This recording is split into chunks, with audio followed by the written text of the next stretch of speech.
الحمدللہ وکفا وسلام علی عبادہ الذین اصطفیٰ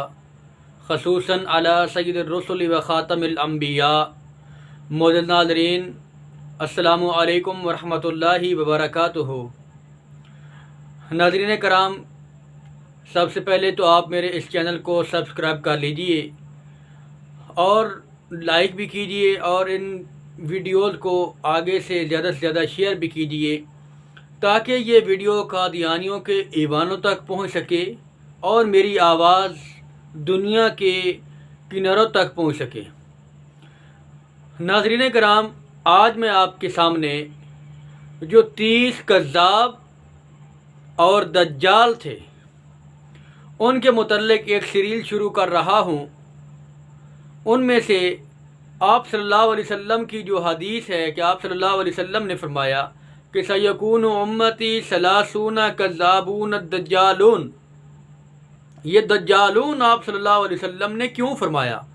یہ دجال کی وضاحت میں آپ کے سامنے رکھوں گا، اور انشاءاللہ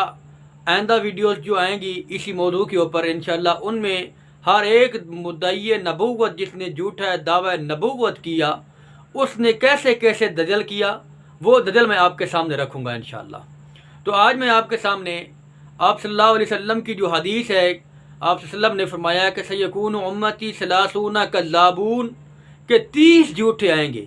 اب آپ صلی اللہ علیہ وسلم کا یہ فرما دینا کہ ثلاثون کذابون کے 30 جھوٹے آئیں گے، ہمارے لیے بطور دلیل بطور حجت کے یہی کافی تھا، مگر آپ صلی اللہ علیہ وسلم کا ان کے متعلق دجالون کا لفظ استعمال فرمانا، اس کے اندر کیا مصلحت تھی، اس کے اندر کیا حکمت تھی کہ ہمیں آپ صلی اللہ علیہ وسلم کیا پیغام دے کے جا رہے تھے، وہ پیغام آپ کے سامنے میں شیئر کرنا چاہتا ہوں، وہ آپ کے سامنے رکھنا چاہتا ہوں۔ ذرا غور کیجئے گا کہ ایک شخص جس کا نام اسحاق اصفہانی تھا، اب یہ اسحاق اصفہانی جو تھا یہ شام کے علاقے کا رہنے والا تھا غالباً، اور اس نے وہاں سے ہجرت کی اور یہ بغداد کے شہر اصفہان میں آ کر آباد ہوا۔ تو ناظرین کرام، یہ جو اسحاق اصفہانی تھا، یہ اپنے جو اس کا آبائی شہر تھا اس کے اندر اس علاقے میں اس نے قرآن کو حفظ کیا، اور یہ قرآن کا بہت بڑا اپنے زمانے کا بہت بڑا قاری تھا، بہت بڑا قاری تھا، حافظ قرآن تھا، اور اس نے اس کے ساتھ ساتھ تورات، زبور اور انجیل کو بھی سیکھ رکھا تھا۔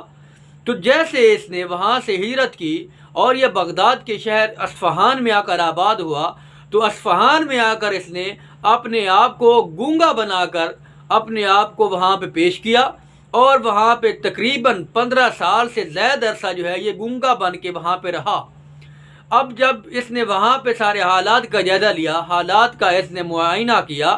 تو اس کے بعد ایک رات یہ اصفہان کے علاقے میں ایک چھوٹے سے اونچے ٹیلے کے اوپر لے کر دیا ساتھ لے گیا، اور اس نے وہاں پہ جا کر قرآن کی تلاوت شروع کر دی،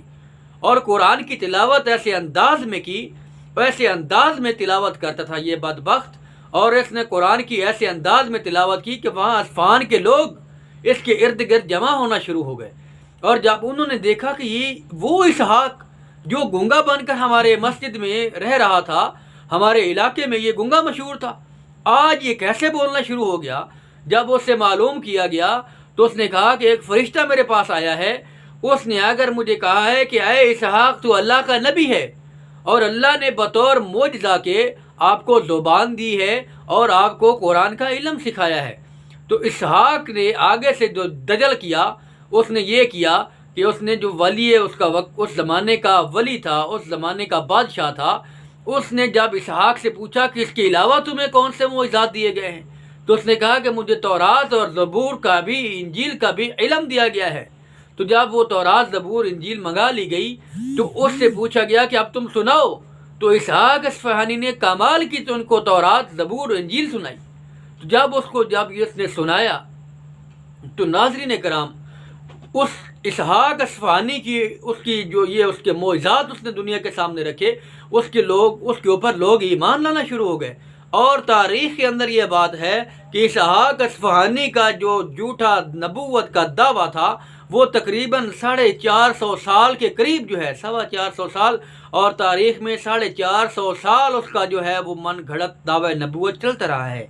تو ناظرین کرام آپ سمجھ لیجئے کہ اس نے کیسے دجل کیا۔ قرآن کی تلاوت کی اس نے سب سے پہلے، اپنے آپ کو